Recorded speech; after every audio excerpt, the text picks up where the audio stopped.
20 minutes in order to set the stage for our panelists really to share their experiences with us because that's what it's all about. But I do want to give us a framework before we launch into that. I just asked everybody to have, respect and courtesy towards our panelists today. They've been through what they've been through in their life, and they're really here to share personal, professional, Well, this is any like, I didn't feel like. any insights related to their experience on this topic. So, John, Tony, and Sandra, I will cue you in shortly. But before before we do, let's go through some content here. So, and like I find Thought my as computer wasn't even working. No one emailed me. everyone just please stay on mute. Thank you. Um, Sometimes these topics feel really politicized, and they don't have to be. And I think a lot of clinicians, I'm a civilian, by the way, I'm a provider. I've been in the field for about 18 years, and I've had the honor of working with first responders and veterans for that time. And I learned most of what I learned through working with them.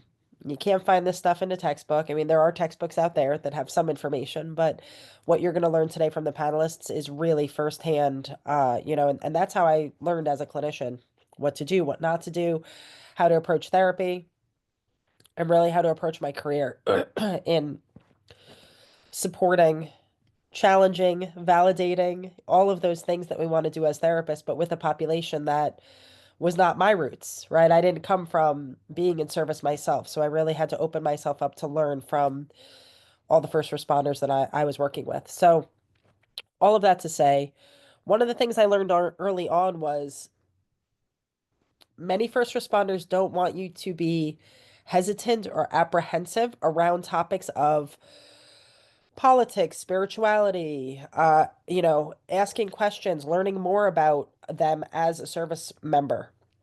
So this topic may feel politicized, and I encourage us to lean into that without having our beliefs create bias. And that as clinicians, we kind of understand what that means. But it's okay if you're working with somebody who says, well, the global war on terror was like this, was like that, did this to my life, and it feels very heavy and political from the client. It's okay to hold that space. For many of them, it's really more personal than anything. So you go into the session thinking you're going to be talking about this stuff, for example, on the slide here. That's not what comes up. It usually is about family and identity and the real life things that that person is holding on to or struggling with or looking for support with, right? So take all of this with a grain of salt. I am going to set some historical information out there, but we may not even go into that on the panel, for example. So the global war on terror, what is that, right? What is that terminology? And I think probably all of the attendees know, but I find it interesting and a little disturbing that when I talk to young adults, when they have no idea, they've never even heard that term. So the more we educate and raise awareness, like John said, this initiative is really centered around education and awareness to increase competency and bridge understanding so we could do better in service to this population. So, post 9/11 wars is another term that's been used, and it really encompasses the efforts ranging from 2001 to 2021. So, a couple quotes on here, right? The war on terror, right, is really what was thrown around by the media the first couple of years, and that in itself was very, I think, like loaded in terms of media and the terminology that was being used, and the war being perceived and positioned as like very aggressive and threatening. Now, many of my first responder buddies, yes, there were many people going into combat, and there were also a lot of humanitarian efforts attached to it. So that's something that's not discussed much, but we're going to talk about that today too. So, education wise, just looking at the timeline, just so we understand. Like, again, you don't want to sit as a therapist and be like, let's talk about what conflict were you part of? Like, you don't need to go into all of that, but you should kind of be thinking that way. Okay, what year was this person in? What might that mean to them? If they start talking about something, it's okay to ask when you were serving. What were some of the the things that you did. And you could say, what were you part of? Right? To have an understanding of that. But if we don't know the general timeline of history and cultural context when working with veterans, we kind of are missing the mark there. So if you don't know this stuff, a little brush up. I never loved history, but it's part of the job, right? If you want to work with veterans, it kind of is part of the job to understand some of the timeline. And I want to say it's not an ageist comment, but I feel like for younger clinicians, it's even more important because you may not have lived it in the same way, even as a civilian. So it's really important to have an understanding. So like with anything, like if we were the pandemic is like a really easy grab, right? So 2020, the pandemic, major cultural event, global, had major impact and implications on communities, healthcare, all of us, right? Were there cultural, economic, political after effects on us? Yes, right? The answer is yes. We can't argue with that. Similarly, we're looking at this information today in that lens of this is tied to a major, terrible cultural event that occurred that greatly affected the lives of many.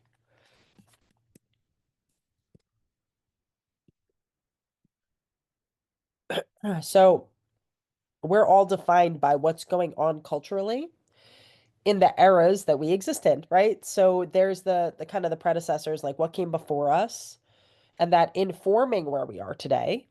There's what we experienced over the past couple decades, and then there's the current, right? And it's good to be present focused as a clinician and talk about what's affecting you now and why. I don't disagree with that.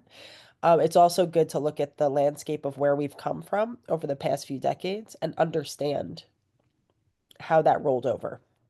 Another good example is like working with Vietnam veterans, who I absolutely love. Some of my best friends are Vietnam veterans, and I learned a lot from them. And what I learned more than anything was that historical community-based the references that they gave with regards to what it was like for them during that era versus what I knew, which was post 9/11, global war on terror, right? Completely different experiences if you compare the two side by side, both of which are service experiences. You could have two veterans who both saw combat, both didn't see combat, served in the same branch, so many similarities, but because they were two different wars, essentially, their experience was vastly different.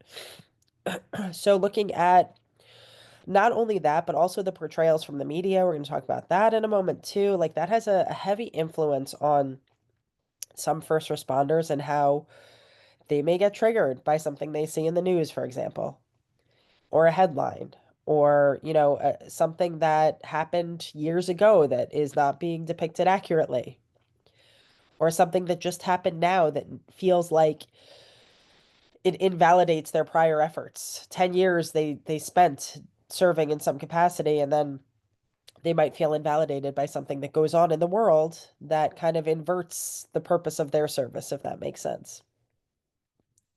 So thinking of culturally, what are we fighting for? Each war is different. I've heard many people say like I don't even define my own service. I feel like my family defines it, my community, the news, like my service. If I'm going to depict it, it has nothing to do with what you all think it is. It's completely different. So all that to say, we want to ask qualitative questions. We always want to ask. We don't want to assume. So with all these presentations, I always say like we want the knowledge, we want the understanding, we want the context and the framework. So we're not going into it cold, but we also want to ask questions because I may say, "Oh, John, that must have made you feel this way." And he may say, "No, not at all, actually." So it's okay to engage in conversation, and he may then tell me, "This is how it made me feel," and now I understand better. But I find as a clinician, it's better to say, "How did that affect you?" If there's something major that happened, I might say, John, how did that affect you? As opposed to trying to fill in the blank myself. So there were so many images that were on Google. I didn't really know which ones to pull, but I really just typed in like media, 9/11, war on terror, and I wanted to see what came up, and just share a couple of those images today to get us thinking, like what was some of the influence maybe, or the imagery. And for us as civilians to understand it, that's fine. Now, how might somebody of service connected directly to 9/11 specifically, perceive something like this, right? Or something like this.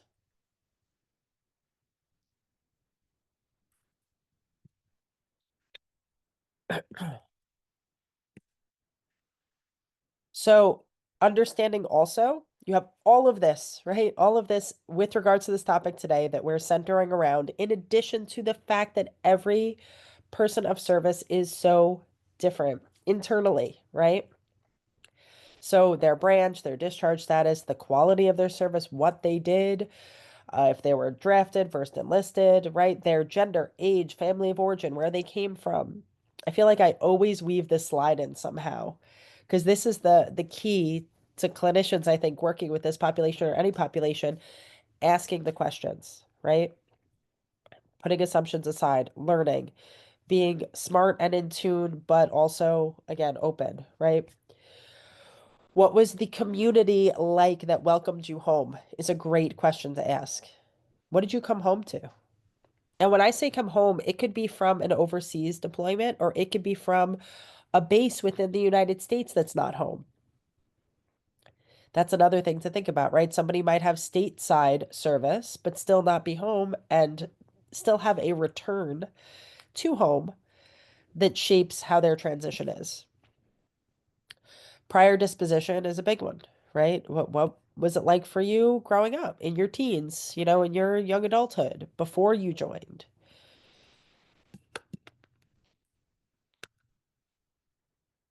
So buzzwords, a lot of if you talk to somebody who says, "Yes, I joined after 9/11.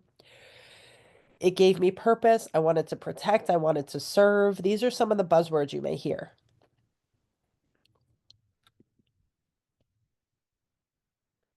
And if you look again at some of the imagery, right, from different eras, from different perspectives, I've found, and the panelists can speak to this more, that a lot of the disruption in transitions for those of service has to do with their expectation maybe not meeting the reality. Thinking they're going to do one thing and then it being something completely different. Oop, sorry. There are some images that didn't translate over onto these slides. Sorry, but it's okay. The content is all there. So, it's not as simple as, and I hate to, I don't want to offend anybody, but some civilians just say, "Oh, you served in the military, so you were in the army." Like it's this misconception where it's just like, "Okay, you were in the army." It's like, well, the military has a bunch of different branches. They're all very different. There's also the National Guard, there's the reserves, and for the sake of this presentation today, we're also looking at FDNY, NYPD, and continued service. So the stats are really high, actually. Hold on, we're going to go back to this one in a second. I'm going to skip around because that's what I like to. Oh, maybe we're going to get to it later, okay? But I'm going to reference it now. The stats are really high when you look at people who served in the military and then joined the FDNY or the NYPD.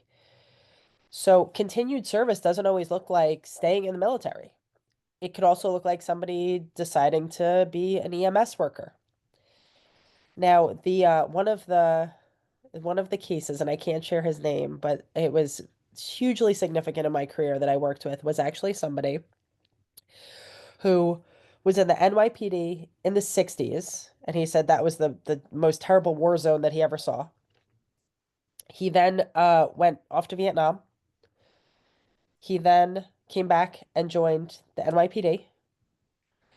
He then retired, and as a civilian was in one of the buildings in 9/11 and crawled out and survived.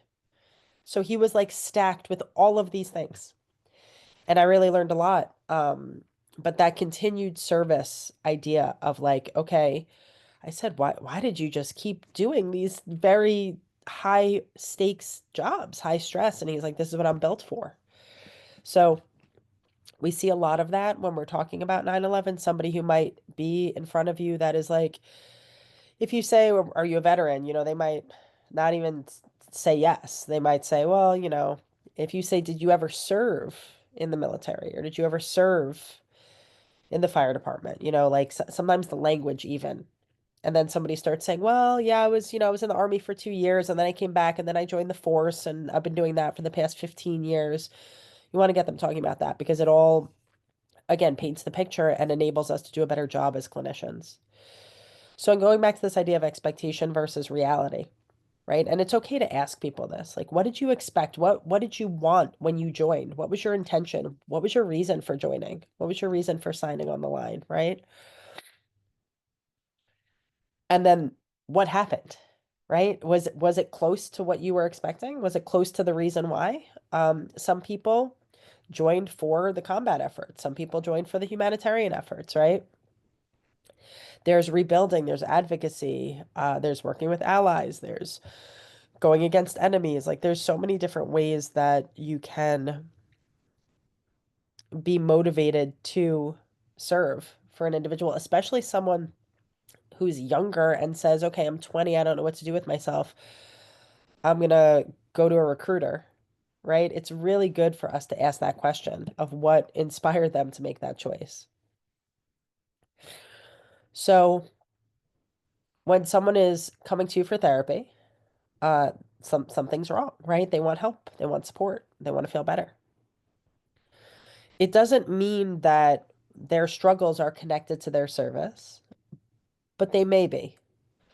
So when you're asking about their reasons for serving and how that went, if you get the sense that they're like, well, it didn't go great, they might be having that rebound, that inversion of like, well, I really wanted this, but I didn't get that. And instead, I got a bunch of losses, sacrifices.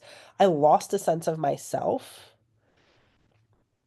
I joined for a cause that I no longer believe in, right? Like, and again, these are not universal statements here, guys. Like, it could be any variation. You could also get the person that says it was everything that I expected and it worked out great, right? So I don't want to be all negative and doom and gloom, but assuming that somebody's in front of you because they're struggling, from my experience as a clinician, many people had difficulties with their transitions and their own service histories that they needed to navigate. It's not always the case, but it's good to know the potential. So if that conversation does come up, you're ready and you're not surprised. It's not something that's completely new to you. So again, going back to like if you're on and you're not familiar with this content, we're all very familiar with the pandemic, right? And how that affected us on this macro level and then also on a very individual level. Wars are similar to that. There's this bigger collective impact and there's the individual impact. And many service members, people of service, are navigating between both of those and navigating in a world where other people are also navigating the collective, right? So, like, my family experiences the war in this way. I experience it in this way, but I also have my own individual traumas, for example, attached to it. It's a lot for some people to really sift through and move forward from. So, a collective trauma response can happen, as a result of a natural disaster, as a result of a pandemic, as a result of 9/11, for example, right? And what that does is has an impact on family, community. New York comes up a lot, obviously, when we're talking about 9/11, right? And how New York experienced a collective trauma, collective loss, right? Having that brevity attached to a historical event like that, collective anxiety, that buzz, right? But there's also understanding and support that goes with it. Like, I know that you know, right? We have this mutual understanding.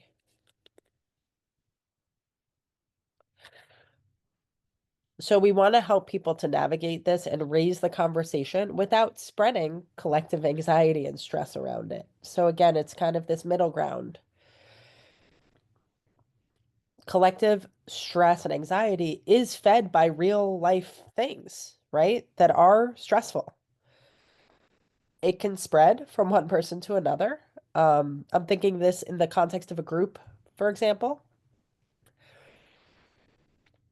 So having the framework and the lens to be able to have the conversations, engage in the conversations, and also assist people in not spiraling, right? That's really the goal with anything like this that comes up. So you don't want to shut somebody down, but you also don't want them to spiral. I had worked with a Marine vet and he had the tendency to spiral. So I was always like ready to be like, all right, let's take a breath here. Let's bring you back to now. Let's talk about the things that you need to get grounded. But also like I heard what you said that you saw that news story yesterday and it really triggered you and I want to talk about it. Right? Like so it was a little bit of both. So what we see, common reactions when we're talking about this stuff, anxiety, panic, trouble concentrating, feeling helpless, confused, angry, having uncertainty, sometimes mixed with like bravado, you know, withdrawal, overexposure to information. Sometimes I will encourage somebody to regulate how much they're allowing themselves to watch politics or watch the news, something that might be triggering them, right?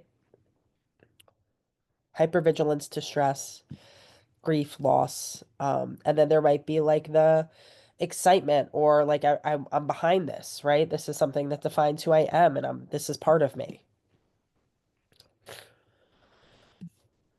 So to go back to the point I was making in the beginning, right? Many first responders will avoid discussing their own narratives due to politics. Gotta say this, right? So creating that safe space for them, regardless of your beliefs do not matter in this scenario. But they don't want politics to overshadow or re-trigger or shut down a conversation. So it's an important note and panelists, we're almost done with this part, but I'm gonna ask you questions specifically about this. So I just want you guys to be ready. Um, Ground zero being a metaphor for 9/11, right? And what does the metaphor represent? Hey, it's hope, it's rebuilding, it's you know, creating something out of death and sorrow, right? But what else is it? It's a memorial. It's grief, it's loss, it's heavy, right? And there's other memorials that are representative to people with regards to their service, but 9/11 has this weight for many people of service that, we try to honor that. Okay, so curveball, right?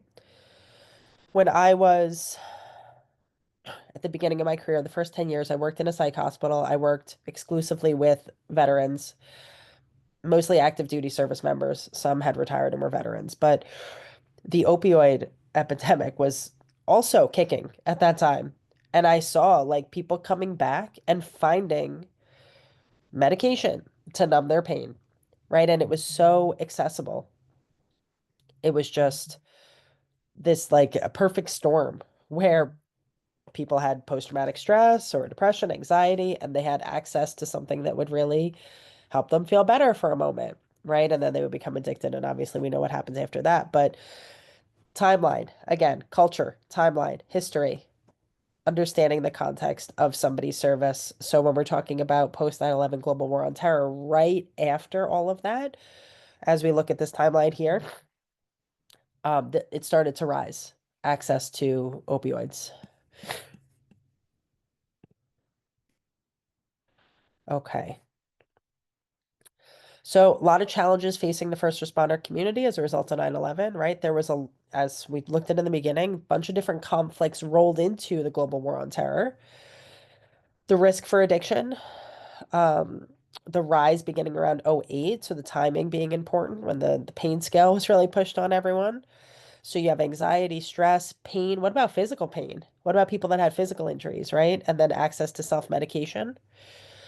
There is a delayed onset with PTSD, a lot of times because PTSD immediately we protect ourselves from feeling pain, and people will compartmentalize and go into survival mode, and that lasts for a while. That's for anyone who's undergoing a continuous trauma. After a few months, the brain starts to quiet down and it allows you to actually look at what's going on, and that's when the symptoms come out. So we see compartmentalization, people that are detached, disconnected, and then later really struggling. So it becomes even more confusing to them because it might be 2 years out from the event. Access to resources being a challenge, stigma, misunderstanding, a lot of mixed feelings, right? Potential triggers, a lot of changes, survivor's guilt. I'm back home and people are still hurting, people are still dying. And back to those misconceptions and assumptions. Like I said, I tried to pull some images just to get us thinking outside the box of what we might normally assume when we think of post 9/11 service. And at the end of the day, veterans are humans and they're really just trying to navigate their place in the world. Like, what do I need to continue to feel purposeful? Why am I always frustrated that people aren't meeting my standards, right? I'm frustrated with what's going on in the world. I used to be actively involved. Now I'm just sitting around. What do I do with myself, right? That feeling of being in limbo. Generational differences, a lot of nuances to that. So I'm hoping with the panel we could dive into that as well. Experiences based on age, where people are from, what era, what conflict, how you served, why you served, all of those things. And then assumptions attached to age too. You might look at somebody and be like, oh, let me try to fill in the blanks here, right? So questions about age and how that influences that person's perception of service as well. This is the slide I was looking for before. So the prevalence between military and FDNY and NYPD is high, right? 25% police officers, 19% firefighters, and 10% of EMTs are veterans who served prior. So with the first responder community, there are clinical implications, there's trends, there's challenges. This is just reality, right? They are in high risk, high pace, high stakes positions, some from one career to the next. And therefore, they might be more susceptible. They are more susceptible to things like post-traumatic stress, anxiety, difficulty with family, difficulty, navigating self-care even, right? So again, the example of the case I mentioned earlier, he kept saying, well, I'm built for this. This is what I was made to do. So, working with somebody like that, it's important to understand like what's built into that person of service as far as their disposition. So decades later now from 9/11, right, there's still service gaps with regards to mental health, addiction, and medical help. And those gaps are reminders for many of what they went through and what they need and if their needs are being met or not. So what are the areas of support? What's effective and why? We're going to look at this in a moment. Where are the gaps in care? How do we build resiliency? How do we build our community and our continuum and our services better centered around these needs? And understanding that there's different needs based on generations and other factors, right? Looking at that. We're going to hear from the panelists what to ask, how to ask, talking about the why of service, and that's important. So I'm going to stop the share in just a moment, but I want to give the panelists a moment to, you guys are up. So we have John, Tony, and Sandra, and they're going to introduce themselves in just a second, and then we're going to jump into a few questions. But before, John, you had mentioned I send out sample questions, and I think I had about 30 or so this time. There's so much content here. We can talk about this all day. And really, it could just be a conversation, right? So you'll see if you're signed on, you're attending what our format is like, but really it's just to give context and information and empower you all today to feel better with this topic if it comes up when you're in a session, for example. So panelist, if you could just introduce yourself and why you're on this panel today with this topic. John, if you're comfortable going first, that'd be great. Remembered to unmute myself this time. So my name is John Bourges. I was born and raised in New York City on the Lower East Side. I actually remember when they built the Twin Towers. I actually used to shop down there when I was a kid in big radio land back then. I was a New York City police officer for 20 years. I was a homicide detective. I retired from the NYPD 10 days before September 11th. I lost 6 friends that day. I continue to lose friends from cancers continuously. Friends of mine that I would break bread with came out of it worse than I did. They lost maybe 20 friends in the same day, same time, same place. And the best answer they could come up with is that the guys that went to the left died, the ones who went to the right lived.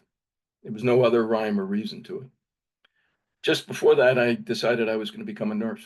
And I ended up becoming a trauma nurse, a CCRN, CEN. I had every certification that you can think of.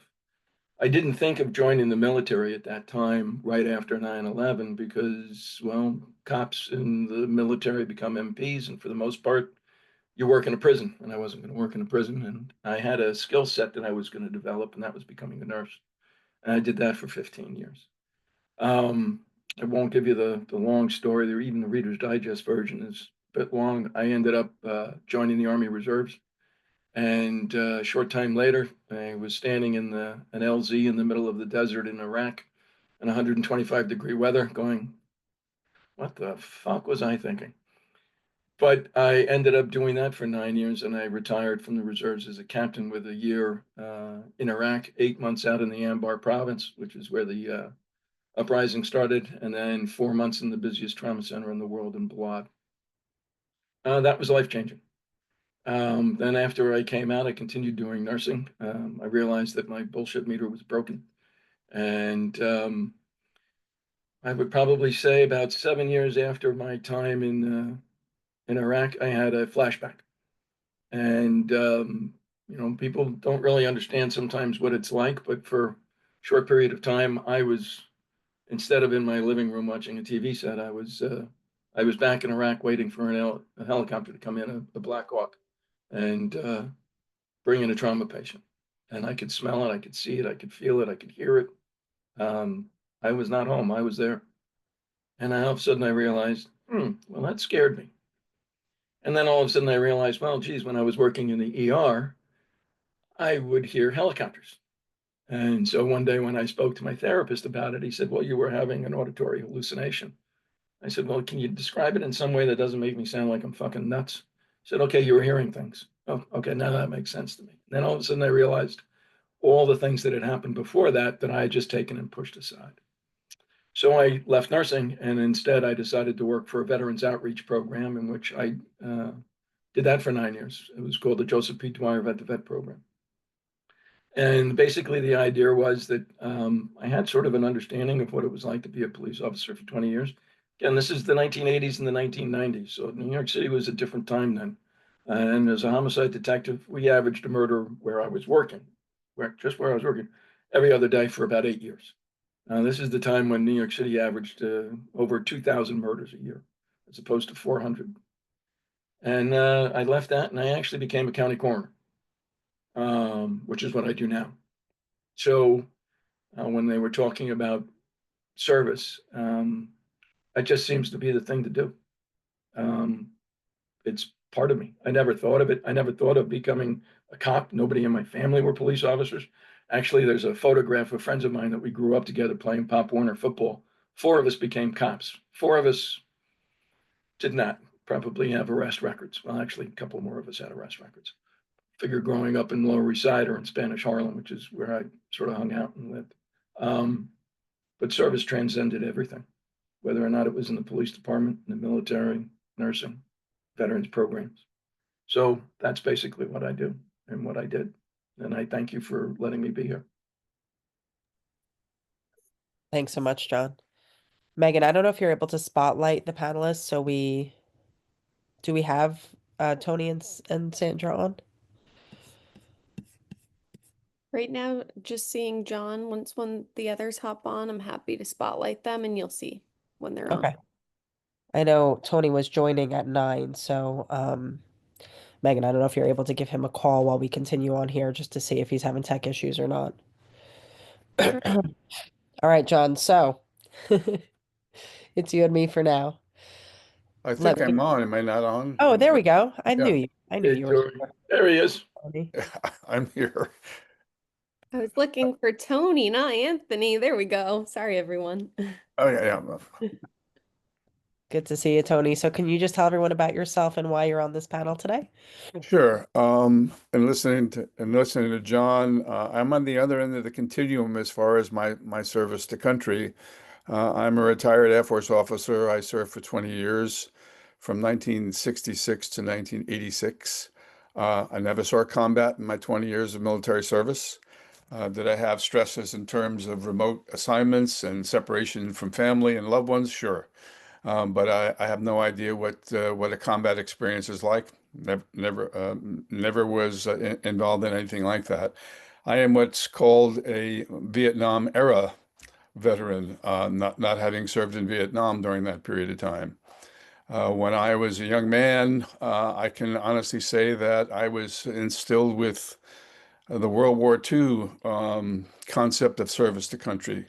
My father, my uncles, some of my aunts served in the military, and I can remember as a kid and early adolescence, they're reflecting on some of the experiences they had during the war years. And I think it was instilled in me back then that service to country was something important as far as citizenship in our country was concerned. And along the way, I certainly became fascinated with military history. Um, Back in the day when I was going to college, we had a draft, and if you went to what was called then a land grant college, ROTC was mandatory for the first 2 years for any male. Um, at the time, I went to University of Kentucky, and there were two offers. One was Army, and the other was Air Force. I liked Air Force blue better than green, and I decided I wanted to fly too. So I ended up going into Air Force ROTC as a freshman and sophomore. And of course, at the end of the sophomore year, they take you up to an air base and they give you a ride in back then was a T-33 jet trainer. And I thought, well, this is really, really great. I made it to pilot training and ultimately did wash out. That was in 1967, and that was the height of the Vietnam era. And just to give you an idea of the cost back then, had I graduated with the 25 members of my squad of my class, um, I would have said goodbye to. I lost 8 members of that graduating class. Bought it in Vietnam.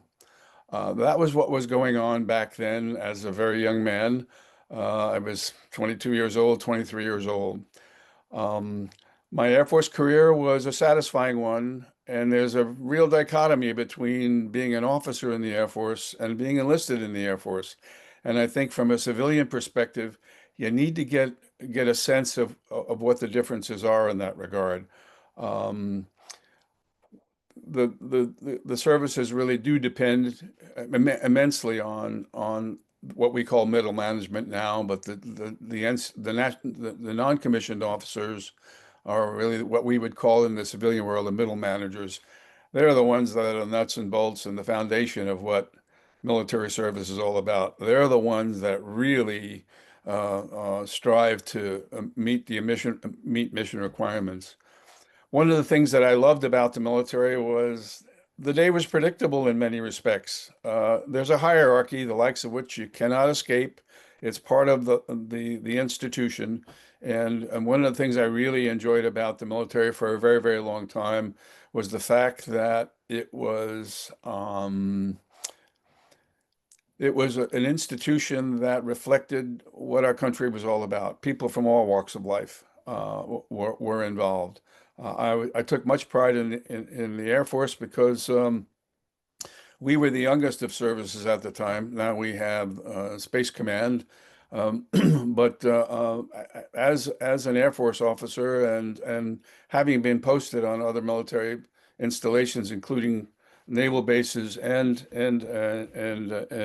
Army installations, our structure was a little bit more relaxed than the other services. Another distinction that I think when you're working with as a civilian, if you've never had any military experience, you really need to get a sense of those differences. There's a lot of parochialism. I get lambasted all the time for having been in the Air Force. John's laughing because he knows exactly what I'm talking about. And yeah, we were the kids' service, so to speak. And I took great pride in the fact that our basis and our food was always better than the other services. When I retired in 1986, I decided I wanted to continue my clinical career, and I ended up getting a degree at Syracuse University in marriage and family therapy, and I opened practice in 1988.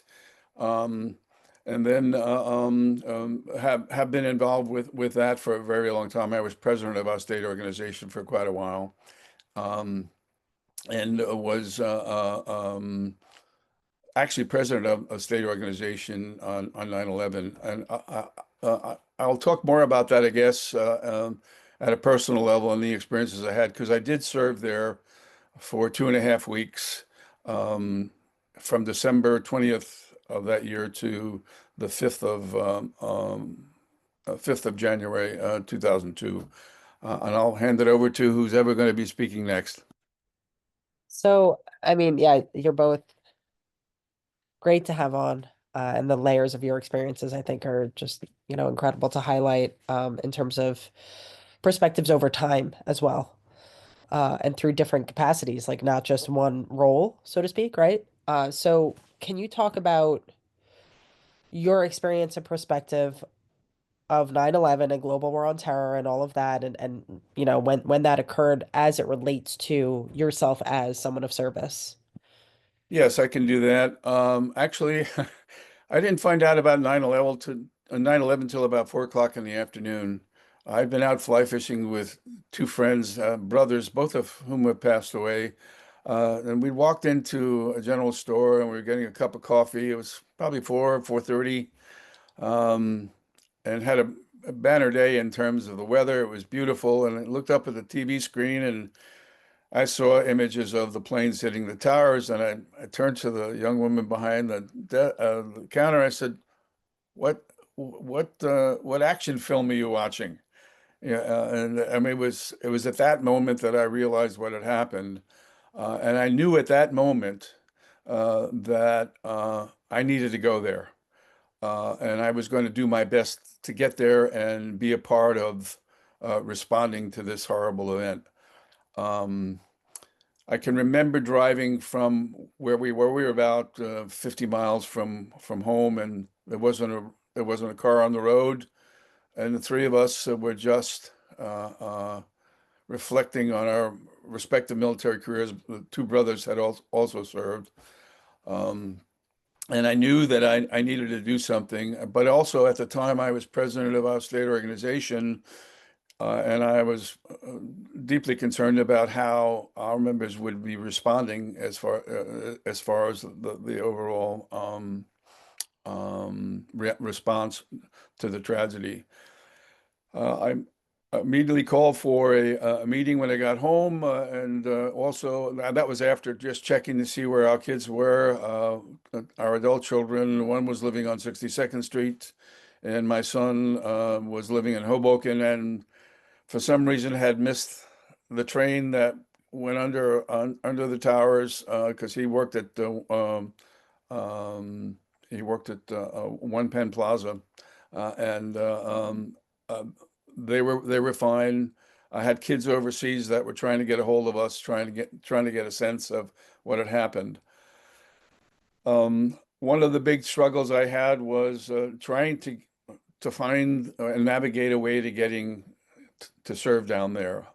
As I said, my sense of service had, in terms of my military career, had gone into a latency phase, I guess.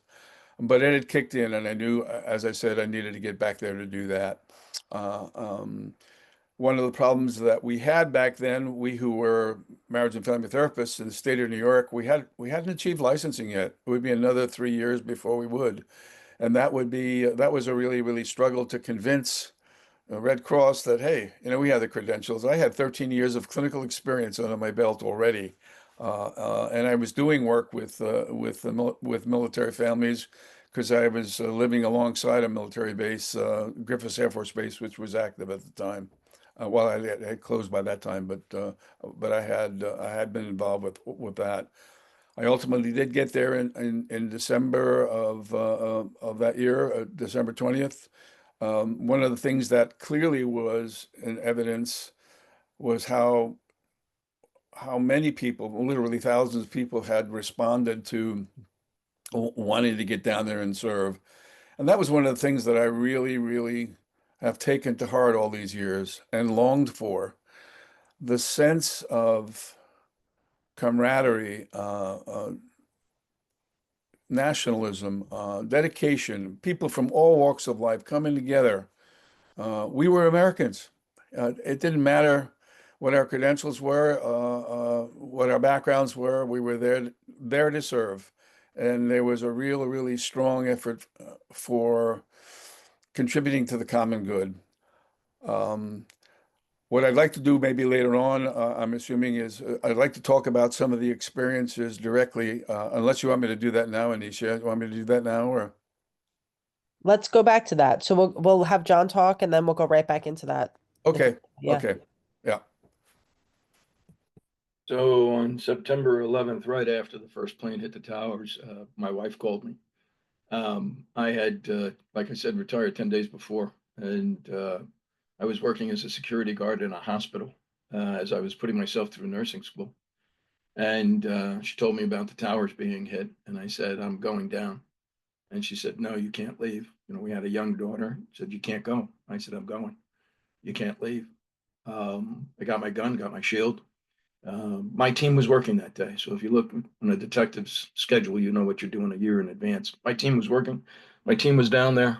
I would eventually lose a couple of people that I worked with that day. And then a couple of people have since died from cancers. And then two of my partners one's in a nursing home, and both are dealing with neurological disorders secondary to exposure to 9/11. And as I'm getting ready to leave to go down there, the phone rings and it's the hospital. And they said, we're going into an emergency disaster mode and we need you to come in. So I had a choice. I'm either going to go and do what my job was to work in the hospital, or I was going to run down to ground zero. And to understand also, I was a homicide detective. Basically, I wasn't in an emergency rescue. I wasn't in service. My job would have been basically being in the bucket brigade. I ended up actually going down the next day, and when I got down there, I turned around because I was embarrassed that basically I couldn't do what I was trained to do. And I was feeling that I was only getting in the way. Right then and there, if you remember, we had lost thousands of people.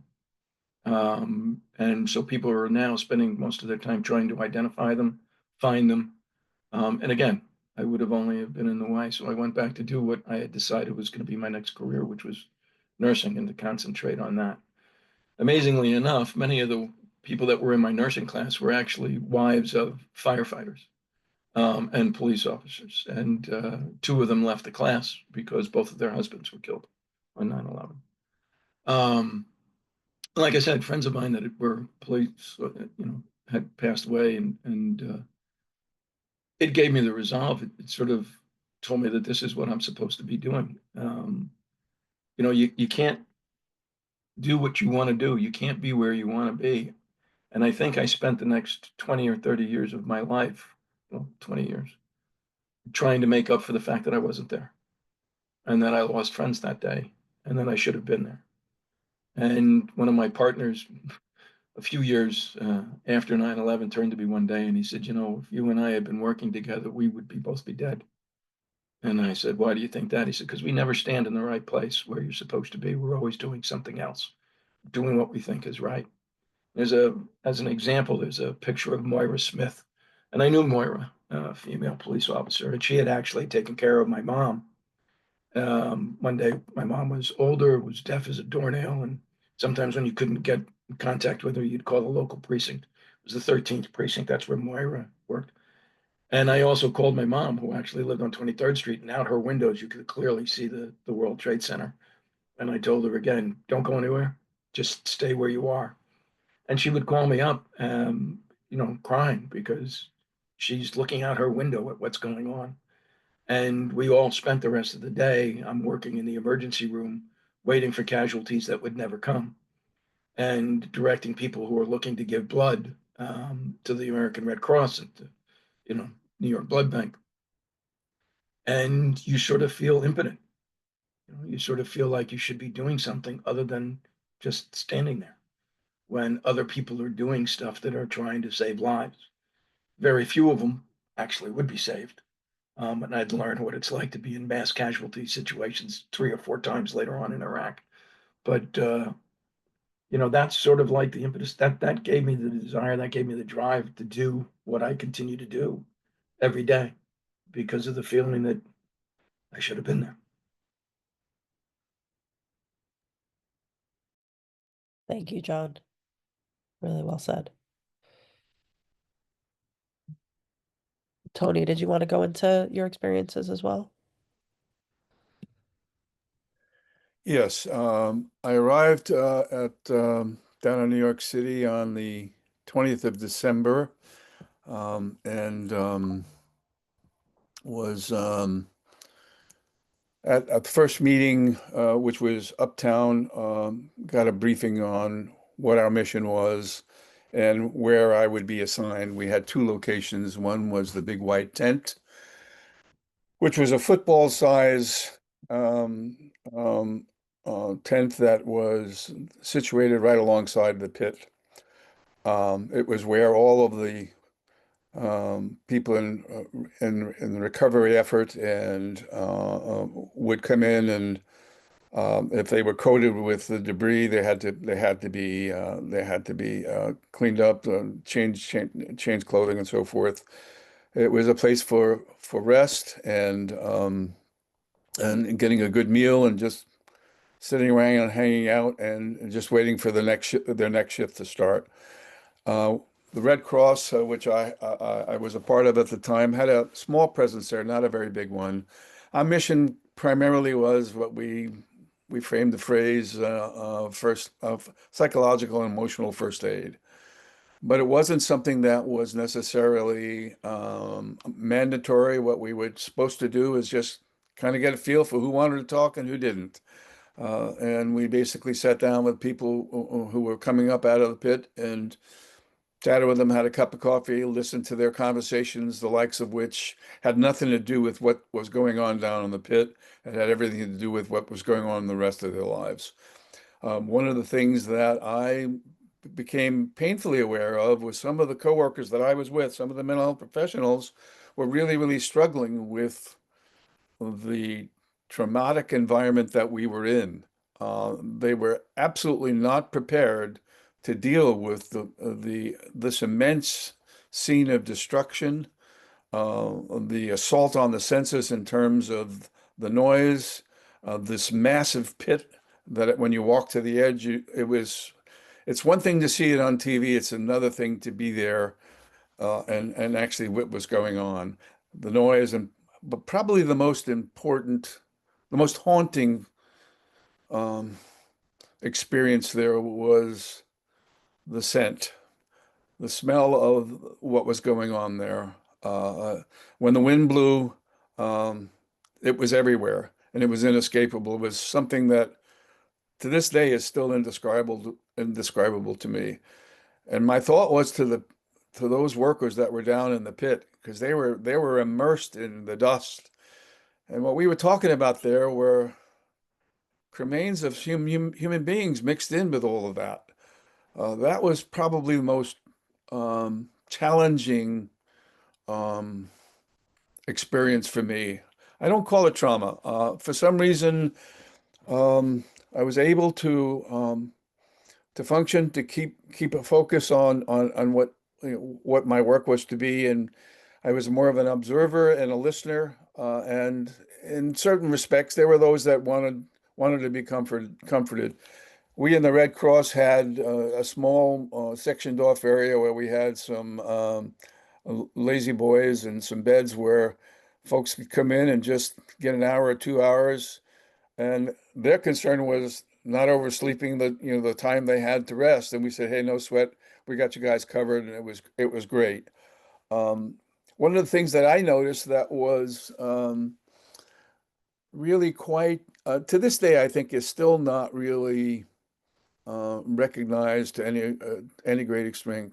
There were a lot of civilian construction workers that were working there. They weren't in any uniforms. They weren't firemen. They weren't police officers. They weren't in the military. These were guys who would normally have been unemployed during the winter, and they were there down in the pit doing their work. Got very little recognition. Even today, I don't think they get much recognition. But it was a rather moving experience. And one of the things that, and again, this is for those of you who have not experienced it in any kind of trauma. There is a buzzword, that a phrase that I think is absolutely essential. Be aware of vicarious trauma. It takes a great deal of effort to not allow that affect you. And one of the things that we had to do, we had to send some of the civilian therapists home. They just simply could not handle what was going on, and we're not at all prepared to deal with that.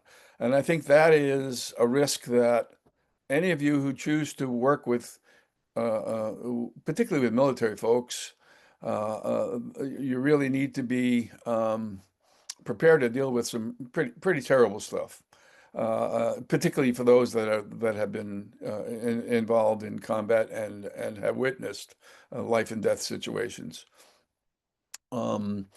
The thing that I remember the most are some of the anecdotal experiences I had. One night I was on a midnight shift, and they had a perimeter fence around which didn't permit any civilians to get anywhere near the pit.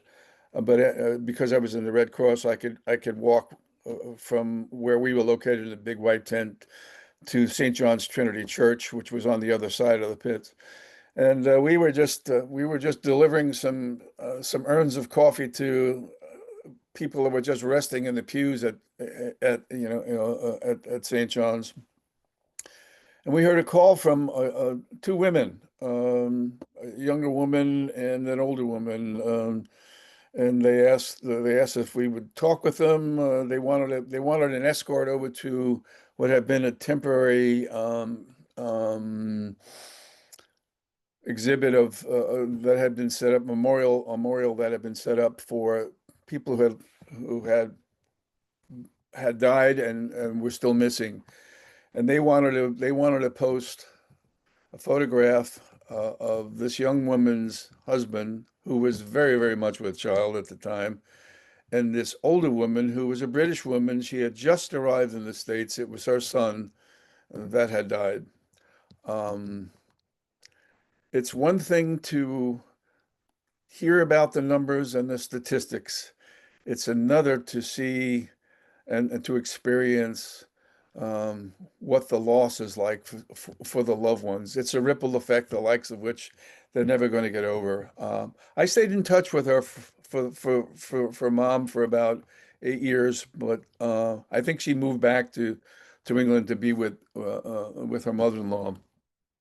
But it was that kind of experience that clearly is riveting, and it's hardwired in my brain.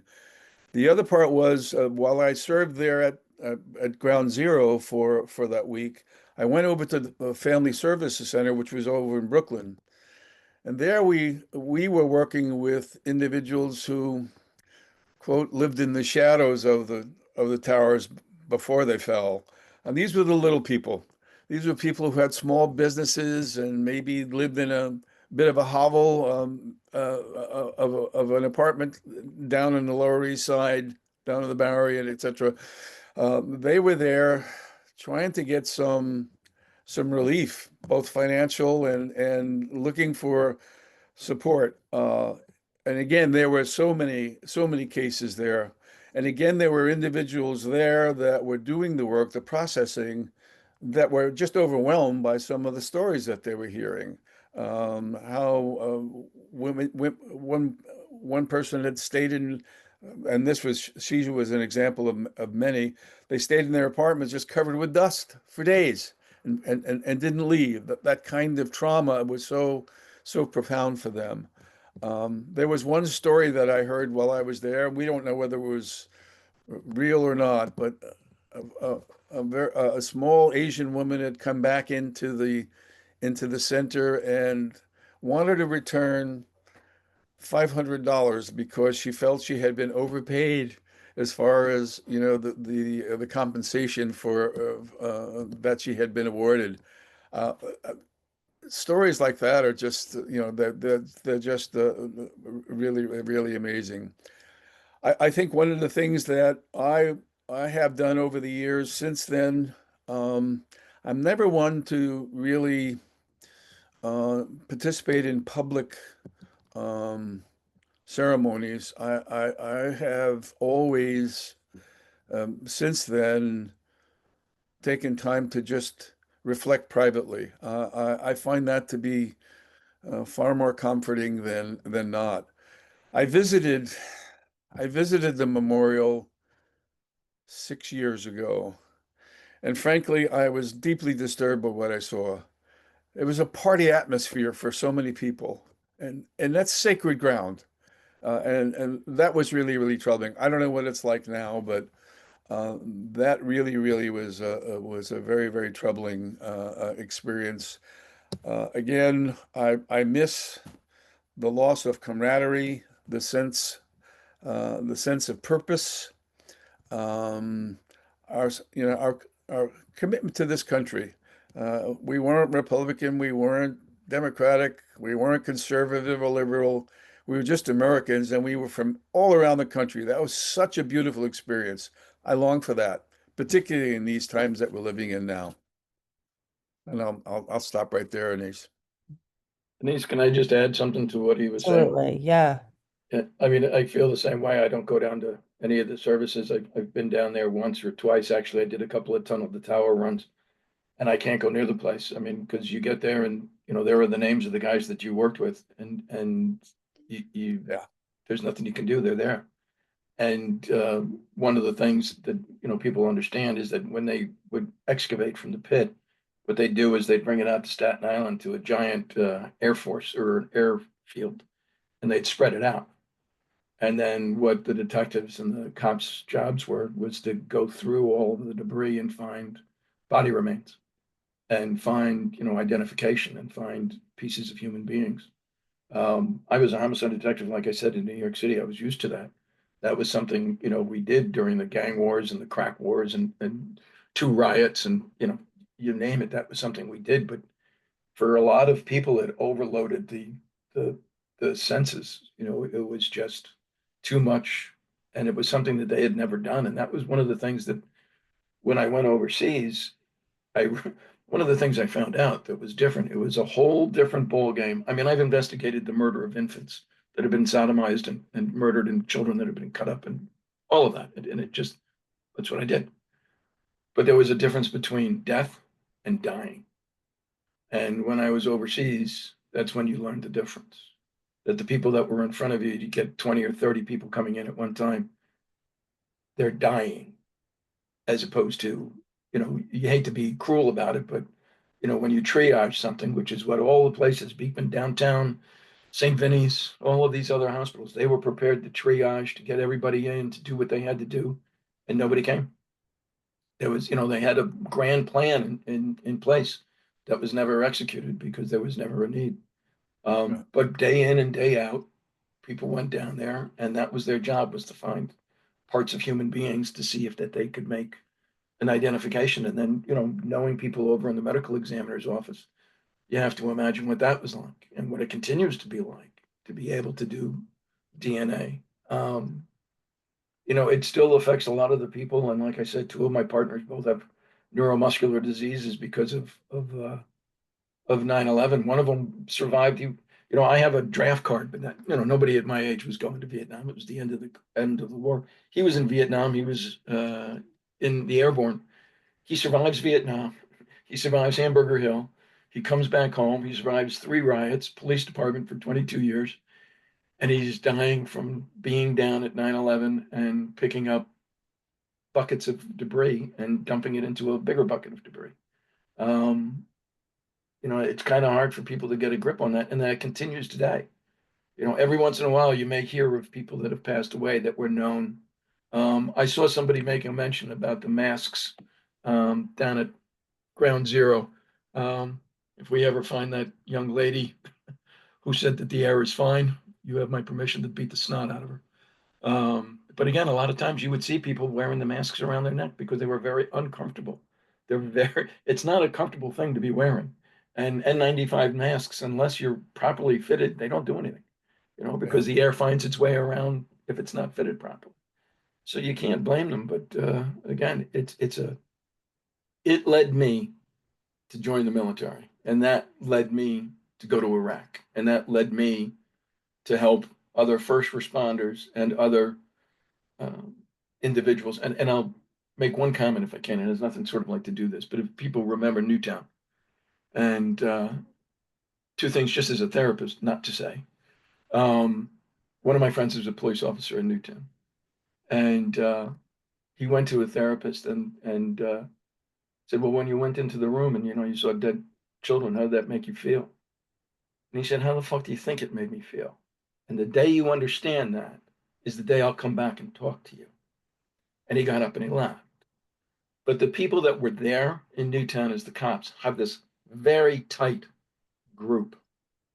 It was the cop that called in sick that day or went home for a birthday party that always felt as if he should have been there with his partners, with his fellow officers, supporting them and being part of that.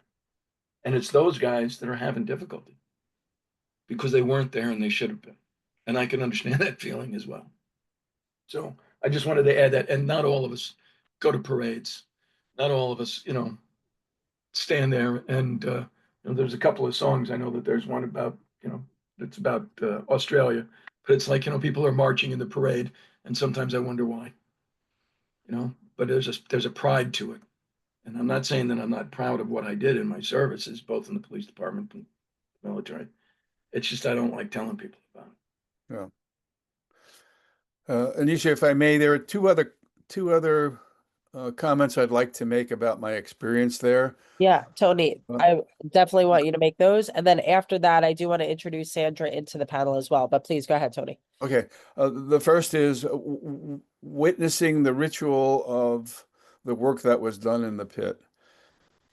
If the remains of a human being were found in the depths of that pit, everything stopped. Every machine, all the grinding, everything stopped. And they brought those remains to the top and began what amounted to the ritual of honoring whomever that was. The other thing that I wanted to point to was a both-end experience that the night of Christmas Eve, I was working the swing shift, and there was a midnight mass that night along the edge of the pit, and it involved families of loved ones that had been lost, both firefighters, police officers, etc., and civilians. I'm not much of a man of religious faith, but I have to tell you it was a spiritual experience, the likes of which I, to this day, cherish.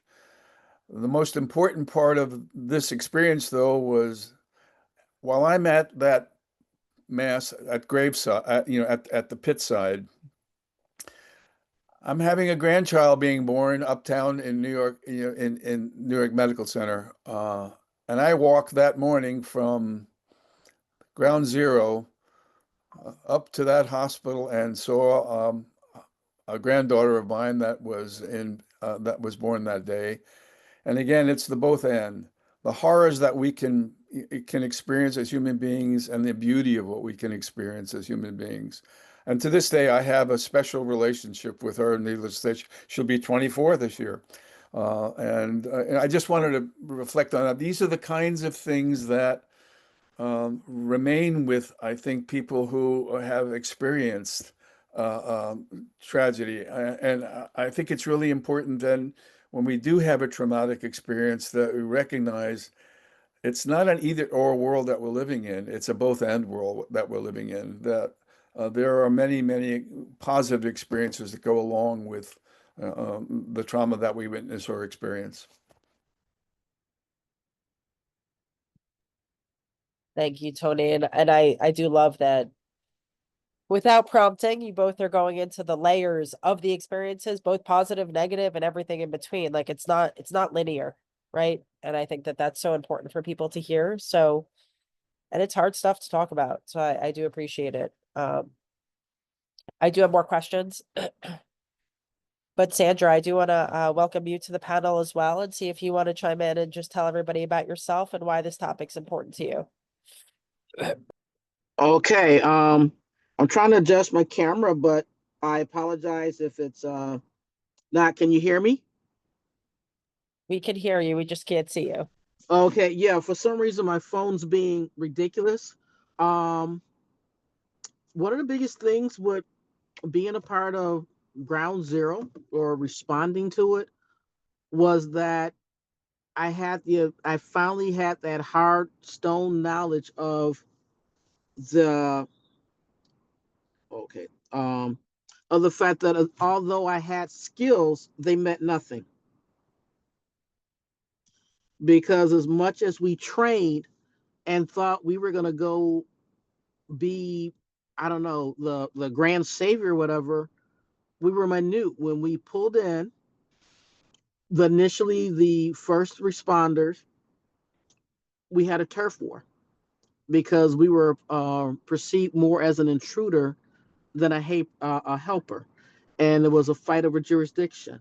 So even though we got there quite fast, we then had to move and stage in another location for almost 3 hours before we were permitted to actually enter into the location and do our job.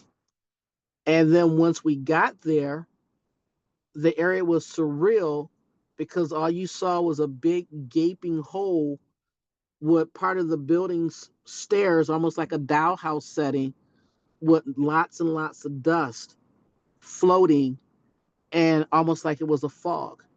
And while we're trying to figure out what we're doing, I'm watching the local civilians that live in that area walking through almost like it was a museum or Disney or something.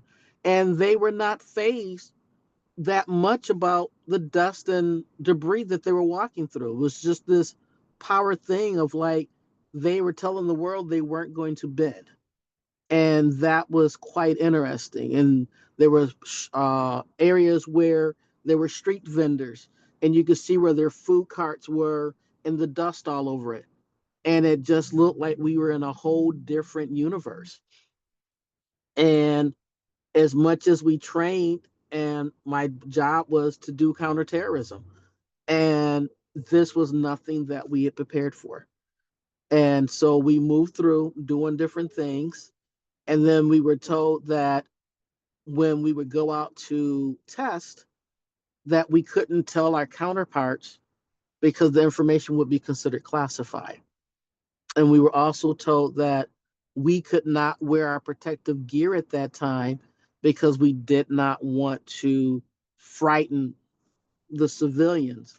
So those first 24 hours, we walked through all that debris with no respiratory protection whatsoever.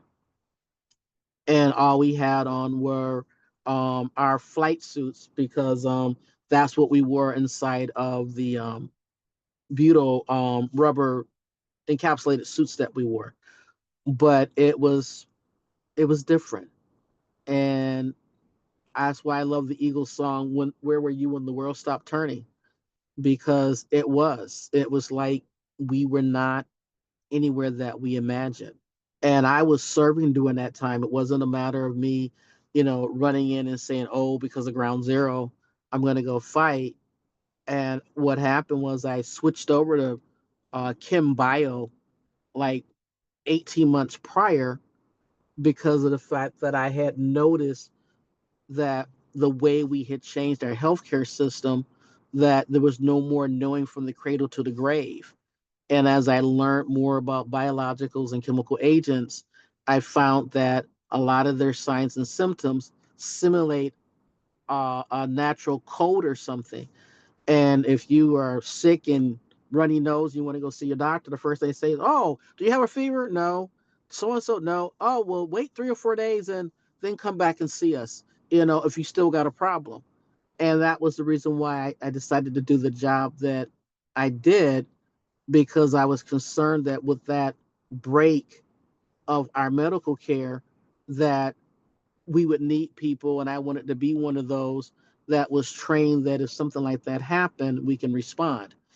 And although I had those skills, with people being turned to dust, there wasn't much that you could do. So that was a hard pill, and the fact that I worked with Hazmat One only to learn that they were gone. And there was a captain with FDNY whose last name was also Moody. And when I heard Moody was dead, that was really surreal. And then there was a female by the name of Sheila Moody that was at the Pentagon who got burnt. So here it is, you got three Moody's, no blood relation, just last names. And each one of us had some aspect of being a part of this. Me having the access of being there and be able to do something.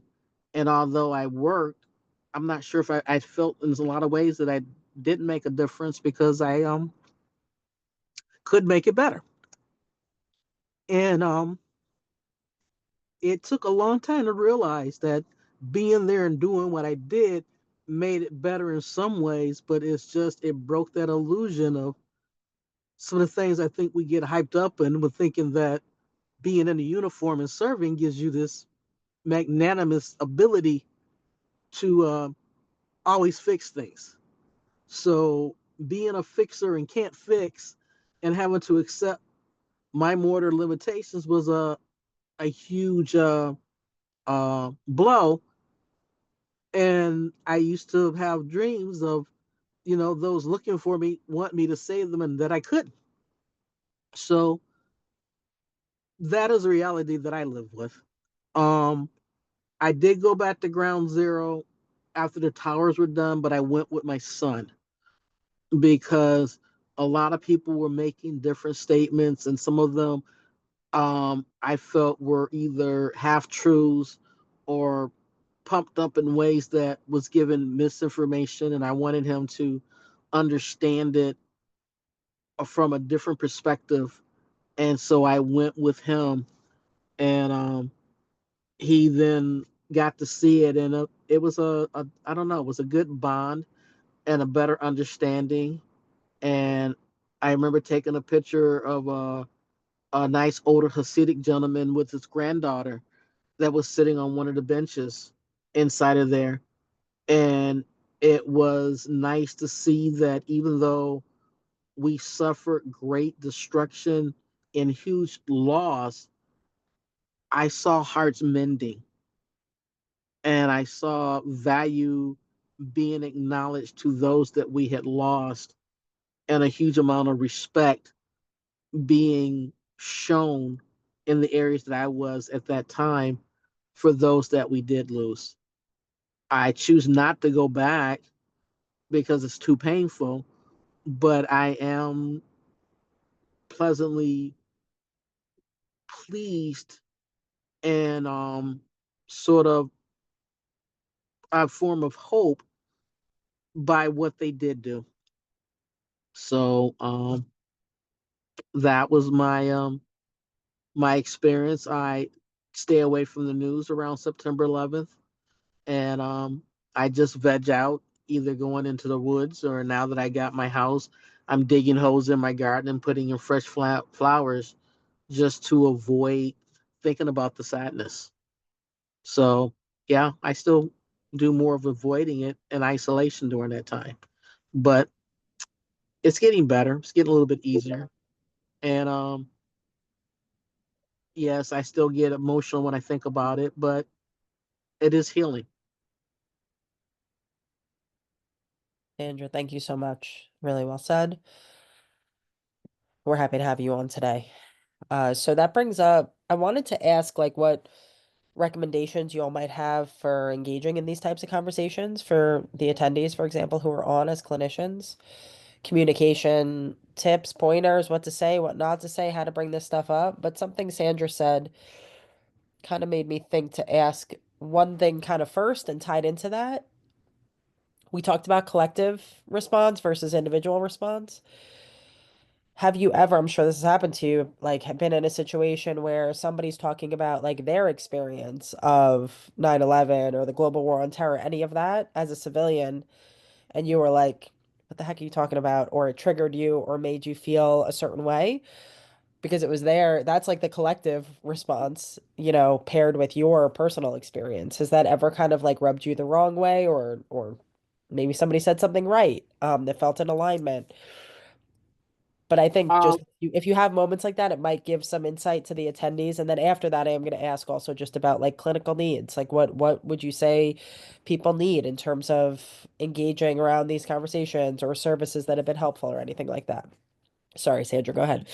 I was gonna say, depending on who it is, watch the body language, because unfortunately you couldn't see it, but like I realized as I was talking, I found myself closing off and trying to make. I was drawing in, and my hands and stuff went toward my chest. If you see someone that's sort of drawn and trying to make this so smaller, you know, for the clinician, you can say, it's okay. If you can't go any further, that's all right. And just say, whatever you share or choose not to share, that's fine. It's okay. And in some cases when they feel bad, the thing is, it's just remind us that although sometimes we doubt, it's okay to have that doubt, but understand you did all that you could with what you had to work with. And that's the biggest thing. I mean, we that particular tragedy exceeded any capacity of any skill whatsoever that we had. And I remember watching the people handing out water, and because of the fact that of the idea of the terrorist attack, I was terrified to even take water from anybody giving out bottled water. And I also tell people, because sometimes when you do groups, some people do their grandiosos and try to buff it up, and other ones, I don't know, it's weird because I don't like the group, so I don't go to them because I can't stand the bandstanders. But just remind people that we all react and respond and process differently, and that's okay. And the only thing that you ask and would like to remind is, let's try, if possible, don't get stuck on the one small thing. Think about the positives. And even if you want to share a negative, challenge them to give you two positives to cancel it out. Because I most definitely focused a lot initially on the things that I wasn't able to accomplish. And it wasn't until I went to an area and did something. And even though I didn't find what I thought, I actually, when they did the test and found the cadaverine in there, and then they realized that was a spot where there may be remains.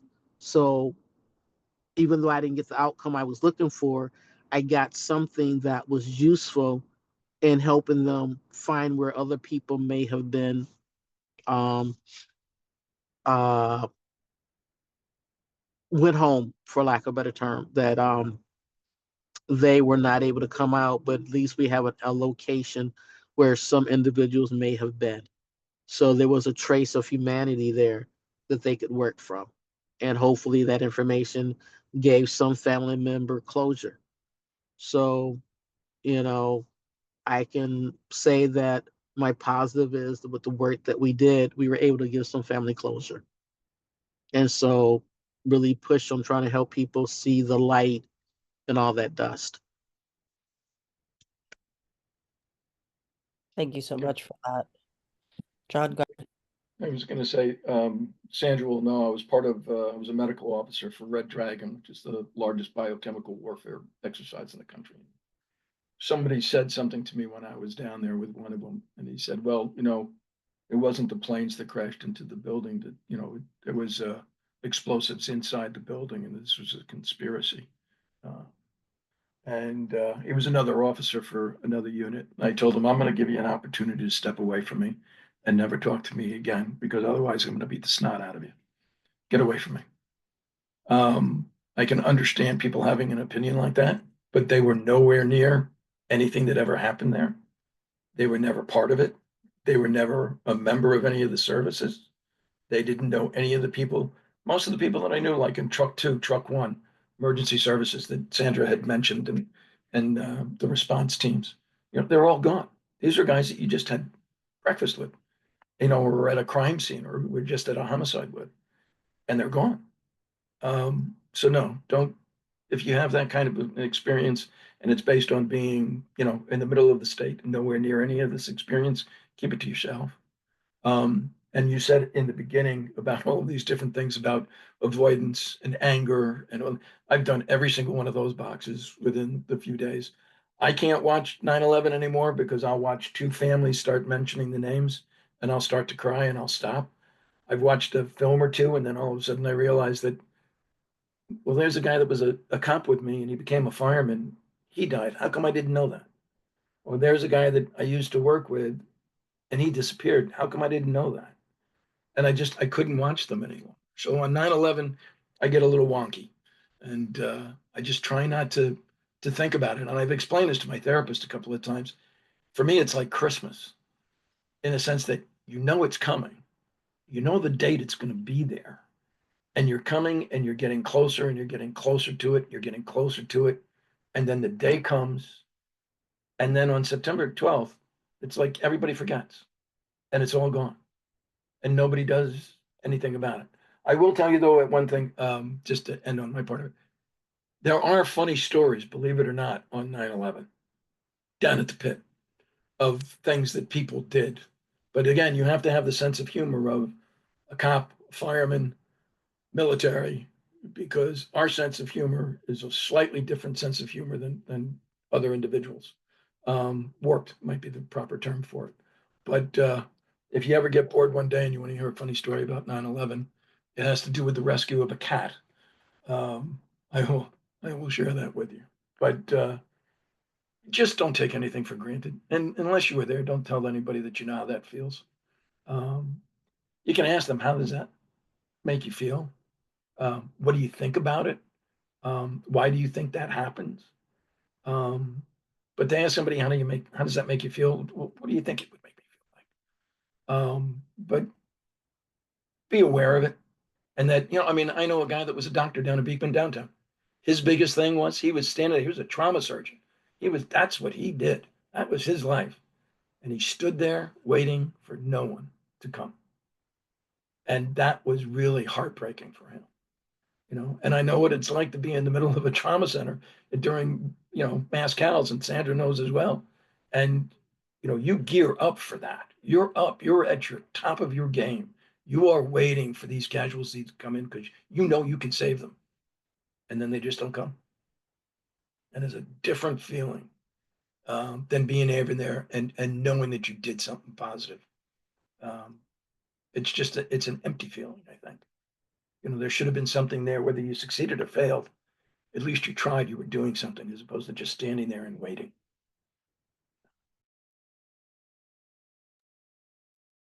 Thank you, John.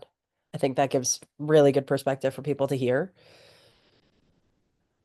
And both of you kind of talked about, I don't want to say things to avoid, but like how to navigate around these conversations and not say the wrong thing, right? And it's really, I think, and Tony, I know you didn't get a chance to talk yet, but I think it's like anything else with that we're trained with as clinicians. Like if religion is important to somebody and they want to talk about it, it doesn't matter what you believe. It doesn't matter what your experience with religion is. And what matters is it's important to that person, and holding the space and allowing them to talk about it is the most important thing. So I think the temptation to maybe self-disclosure sometimes is really good, but with things that you don't understand or haven't been to, like John said, it's not necessarily helpful to say, "Oh, well, this is my experience." It might have the opposite effect and really like do damage to the relationship. Tony, do you have thoughts on this as well? Yes, a couple of things. Again, as I listen to Sandra and John, there is there's a great span between their experiences and the kind of experience I had uh, down there. Um, and I think it's really, really important as clinicians that we don't come up with a monolithic definition of a traumatic experience. There are different levels that I think uh, clients that come our way, patients that come our way, that we really need to be careful about that. I I embrace the whole the business of being anecdotal, that no two people are going to be have the same experiences or deal with it the same way. And I think it's really, really important to do that. For me, I've always been very, very um, opposed to a cookie cutter approach to serving anybody in terms of a clinical perspective. I really think we need to be very, very careful of that. Language is very, very important. John, you mentioned that, and I think that's something that really needs to be um, uh, of critical importance in terms of any civilian who wants to work with somebody who's in the military. I think that's really, really, really important. I've always been, and I want to go back to one other experience. We had to go to a debriefing at the end of our experience down there, and the focus was on what was then called post-traumatic stress disorder. And one of the things that I was really, really troubled about was every presentation that was made that particular morning dealt with the symptoms of trauma. There wasn't one presentation about looking at individuals who were not affected traumatically by the experiences they had. And for me, I've always been a proponent of dropping the word disorder. It really, really troubles me to use that word and deal with somebody who has clearly had a traumatic experience, but basically is doing what we humans really are equipped to do, dealing with it at the time of the crisis and putting it somewhere to be dealt with at another point in time. That's not a disorder. That's a natural consequence of an experience that we humans have had. And my paradigm in terms of working with individuals is not to use that, is to look at those aspects of that person's life where whatever that trauma was isn't affecting them. It's a both end approach, if you will.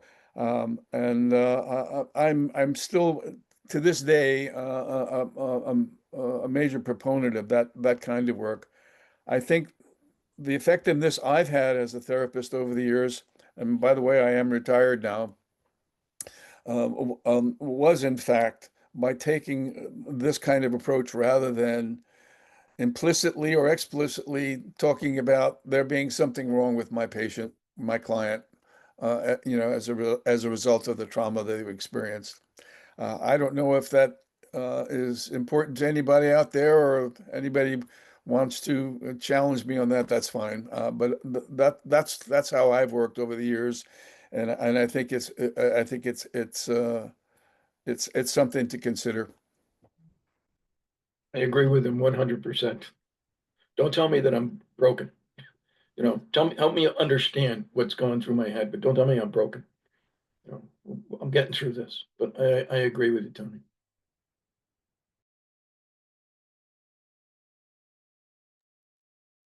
May I add something? Yeah, absolutely. Okay, one thing, and I'm going to use the example with dealing with my person, is that what we ended up learning is that I'm a logical person. Sometimes I make the jokes that I'm very much like Brennan because I see the logics versus the emotion. But for me, what was we finally discovered was that when I'm triggered for some reason, because I don't like to yell, I constrict and I start to plug up. And so I actually have physical uh, issues that start that has to do with my trauma versus me vocalizing it. And for 2.5 years, I kept getting treated for my throat. And one day, working with the provider, we hit on something that was really hard, and I was talking really great. And then the next thing you know, all of a sudden I plugged up, and my throat just tightened, and I got very frustrated with it. And then when I backed away from the situation, it got easier. And then I'm thinking, oh, it was just something going on. But then when I tried to approach the situation again, it happened again. And we kind of sort of both looked at each other. And luckily, my provider didn't say anything. She gave me the opportunity to process it.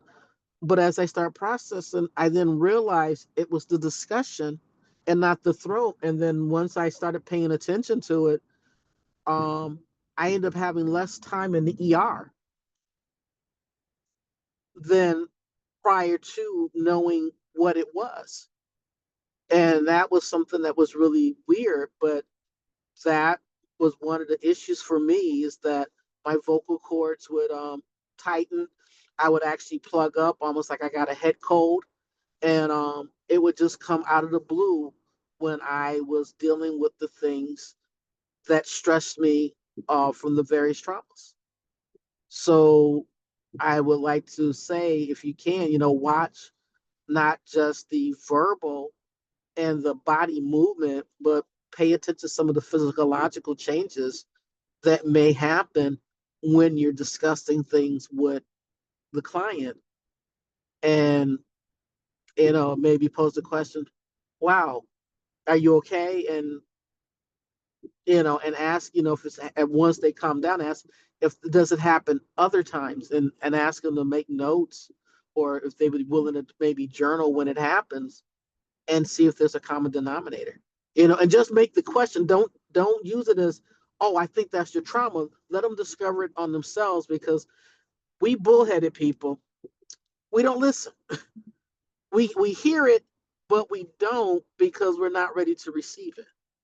But if you can help plant the seed and we can explore it, it helps a little bit to make it a bit more palatable. Or at least it does for me, because I'm rigid. I'm the first to admit it. I'm rigid and very guarded, because a lot of times when opening up, people have disappointed me. And so sometimes it's easy to stay quiet. So if you give them that little buffer zone, it might help. That's great, Sandra. And I think, to close out, we have a few minutes left. Looking at physical manifestations or things that might be happening like that and helping people to find those correlations is a great recommendation. It could be something that's physical, it could be something that's emotional, like that they're, getting uh triggered in a certain way, that their anxiety, their sleep, like it could be psychological, cognitive, like you said, a physical ailment, right? So paying attention to those things and helping people find those correlations is a great like clinical recommendation for people to notice, because I think trauma is such a somatic experience. It's tied to the body, right? What are some other recommendations just based on what's worked for all of you? Like, and this is completely subjective. There's no wrong answer, no right answer here, but I just think it would be good for the audience to hear. Like, for some people, meditation is groundbreaking. For some people, it's mixed martial arts. Like what are some things that you found that have kind of tied into your needs as someone of service that, might have some misplaced energy that needs to go somewhere, whether it's through breathing or exercising. Like what has worked for you? I know, Sandra, you mentioned the gardening. I think that's such a great tool. A lot of veterans have shared with me because it's like physical and it's also metaphorical. You're doing something productive. You can see the results of it. It's grounding, it's outside, it's in nature. Like there's certain things that people find that really work. And I just think that it would benefit our clinicians on today to hear some of those. I also use teas. Go ahead, Sandra. I was gonna say I also use teas. And I like the ones that give me a nice aroma. So it's like a combination of the tea and the aromatherapy mixed together.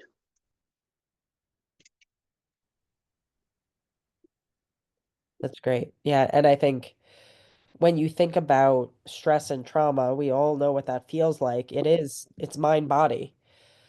So if you're using something like tea, for example, it's giving like a positive mind body experience, right? So it seems like something small, but it could be things like this really stack up and can to help someone's lifestyle if they have the right, tools in place. So what else comes to mind? I was gonna say, there's three things that I've utilized in the past. One of them is that I ride a motorcycle. I don't ride a crotch rocket, I ride a Harley Davidson. And, the bottom line is that you have to sort of concentrate on what you're doing, and it sort of helps force everything else out of your mind. But you can't go completely blank because you end up wrapped around a tree. So you have to pay attention to what you're doing. Same thing with fly fishing. But one of the things when I ran the veterans program, not to give a plug to the Dwyer program, is equine therapy. Not riding the horse, but it was dealing with horses and learning about that. And that was a program that I found the most success. I think I pushed 150 people through it, both first responders and veterans, and not one of them said it was a bad experience or it was a waste of time. So for other things like that, I would suggest it. But for me, if there's an issue, I get on my bike and I go ride for a while, and it clears the head, gets everything out, and then I can start again. Yeah, if I may, I think one of the things that I remain concerned about is language. Even words like hero, overused, greatly diminished, and clearly something that should be protected rather than overused the way it is. Service to country. For the most part, it's a concept that deals with people who are in the military. I would offer that those of us who have been therapists over the years, uh, with an element of altruism running through each of your bodies and souls, you're serving your country as well. You're providing uh, uh, or contributing to the common good by virtue of the work that you do. And I think that needs to be celebrated. And given the challenging times that we have right now, I think it's more important than ever. Again, I think that it's words that really need to be explored. Again, I can't say enough. Drop the word disorder when you're dealing with trauma. Also, the word trauma, much overused in our country today. Get on the internet, everybody's traumatized by something, versus actual trauma. The kind of experiences that are inescapably the most horrendous kinds of experiences we humans can have or witness or be victims of. I think it's those kinds of things that we really need to look at, and the degrees of trauma as well.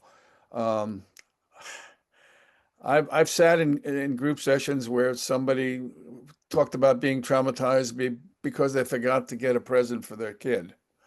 Excuse me, that does that has no place in a group dealing with trauma. It just doesn't. That sort of language I think can be woefully insensitive and really be uh, um, an annoyance to those Disrespectful. who have experienced it. Yeah. Yeah. So I'll leave it at there. Thanks. Thank you, Tony. Yeah. I agree with the thing about Hero. There's actually a great movie. It's called The Last Rifleman, and it's about an Irishman in, going to a D-Day memorial. It's a pleasant movie, but again, he hated the term hero, and it's just, if you watch it, you'll understand that not everybody who does things like this are heroes or should be considered here. They're just regular people. They're just ordinary, everyday people being put in amazing things. And the one thing I always remembered about it is that when they were looking at the headstones and somebody made the comment, it's like they were all kids. I said, yeah, they're all kids. These are all children. When I was overseas, everybody I'm taking care of was the same age as my child. You know, these are kids that are dealing with this, and they're going to respond as kids, and now they have to deal with it as adults.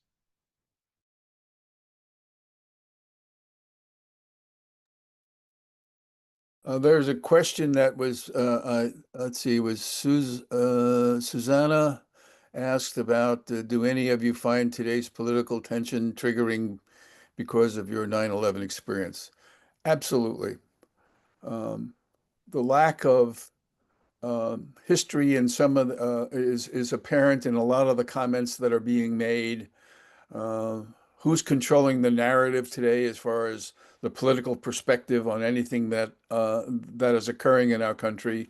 The either or way of thinking that you're either going to be right or left, and there's no middle ground. Yes, history is important, and there's not enough emphasis today, on that. In fact, a lot of it is trying to be erased at this point in time, and that to me is an appalling event that's taking place. So yeah, 9/11 should be remembered in every way, shape, or form as objectively as we can, because it is part of our history and it's changed our lives forever. 19 individuals with box cutters have caused our lives to be changed for the last 23 years. Just take a trip anywhere and go through security. It's still there, folks. 9/11 is still affecting us, and we really need to come to grips with finding ways to serve each other better than we do. Find ways to get back to contributing to the common good. We're lacking that in our country today. Sorry for that comment, but I needed to make it. So. Great comment, Tony. Yeah. Okay. No. I think it's a good place to end too on this question. So John and Sandra, go ahead. What are your thoughts on that? Well, I was going to say, I agree to a point, because if you look at the prefaces of 9/11, we were struggling with people losing faith and having contempt for George Bush. We had a whole lot of infighting going on. And so that was another distractor. And right now, there is so much infighting and disgruntled issues going on in various communities. And with this deportation and other things, we are igniting straw right now. And so, yeah, unfortunately, it's ironic that you're saying it, because believe it or not, September 11th happened during High Holy Days. And we're having this conversation a couple of days before High Holy Days begin again. And our globally and nationally, we are in disarray. And it's frightening, because knowing that, it has me very high on high alert right now because of the correlations and what's going on, and the breakdown in our trust, and what's going on, and the fact that you have individuals saying that they have the right to kill whoever they want, and are walking around and persecuting people and then using the excuse, oh, they're terrorists. And it's like, not everyone you despise is a terrorist. And this is getting out of hand. And we are, telling people that with that gentleman that got assassinated, you can't say anything negative. And they're looking at the civilians and military, that if they say anything about that doesn't fit the narrative, they're losing their jobs. So yeah, this is opening a powder keg. The nitro is in that wagon. It's just waiting to hit a bump. And that is what is frightening for me, because it's coming. Me, I'm not that pessimistic, but I find that the lack of conversation is disheartening. You know, at one time you couldn't say something, you'd lose your job 2 years ago. Now it's the flipped coin and you can't say something and you lose your job, but it's the same object, it's the same issue. You can't have this conversation. And, you know, that was the thing about the gentleman Kirk. His thing was, you know, talk. If you listen to a couple of the things that he said, it's like that conversation is gone. Whether you agreed with it, you disagreed with it, you can't have that conversation any longer before people start to dig their heels in and go, you're wrong. And you're wrong. And this is what the answer is. Well, let's talk. Let's have this conversation. And there was one thing that I remember when Sandra just mentioned about Bush. The one person that can argue with Bush about, like, you know, people going to war are the people who lost their children in war. Then you can have the conversation with him about what we're doing in this war. But you can't have that conversation any longer. You can't speak to somebody and have a disagreement. I mean, there are people, one of my best friends, I've known him since I was 2 years old. He was the godfather of my daughter, and he's Jewish, which means I'm an Episcopalian probably. He has not spoken to me in years. Years. Just gone, you're gone. You're out of my life. You're dead. Why can't we even just talk? We don't even have to talk about politics. Talk about your goddaughter. But those days, I'm thinking, are going to start to come back where we can have this conversation, because I think everybody's sort of coming to the conclusion that this has just gone on for too long. And we have to speak to each other, because having two camps doesn't help. You have to have something in between, and then you can talk to each other. So we have to end. I'm going to turn it back to Megan in a second, but I think, John, thank you for closing us out so well, because really that's what this is about. We bring these topics to light through the NASW initiative for the training initiative to increase competency, awareness, education, conversation. You'll see the topics posted for the next few as well. Like we try to bring the taboo topics to light and talk about them, because it's all about raising conversation and not being afraid of conversations. Avoiding them isn't helping anyone. And there's healing to be done all around, right? And if you're a clinician potentially working with service members, like it's your duty really to learn and educate yourself and understand, so you can best serve, the population that served us. So that's how I see it as a civilian clinician. I'm always honored and privileged to be able to do these panels with NASW. Thank you for having us, panelists. Always eternally grateful for you really laying it out there and helping us as clinicians do better. So thank you, NASW. Thank you to our panelists, and I'll turn it back over to Megan. Yeah, thanks everyone. On behalf of NASW, we thank you. I'm seeing a lot of conversation in the chat, a lot of great feedback. So we're really lucky to have you all. Aynisa, Tony, John, Sandra, thank you so much for being here today and sharing your experiences. To the attendees, by this evening, you'll receive an email with the evaluation link. The evaluation link will be sent to the same email that you received this join link. In the meantime, I will put the evaluation link in the chat now if you want to do it while it's on your brain. Just please make sure that you complete this evaluation that I just put in the chat by Wednesday, September 24th. Once you submit the evaluation, you'll receive your certificate of completion as a PDF within 10 business days. Please keep in mind, this is not an automatic process. Allow our hardworking staff up to 10 business days to create and send you your certificate individually. Once you have it, we just ask that you save that PDF for your own records in case you ever need it for NICED. As a reminder, this is part of our VMHTI fall series from September to December. Each session is 2 hours and offers 2 free CEs, which is a really great opportunity. They can be attended individually. Our next program is Thursday, September 25th from 9 a.m. to 11 a.m. I'm going to put that registration link in the chat now if you want to join us again. But thank you all for being here. We really hope to see you again, hopefully next week on Thursday, the 25th. But have a great rest of your day, everyone. Great. Thank you. Bye. Bye-bye.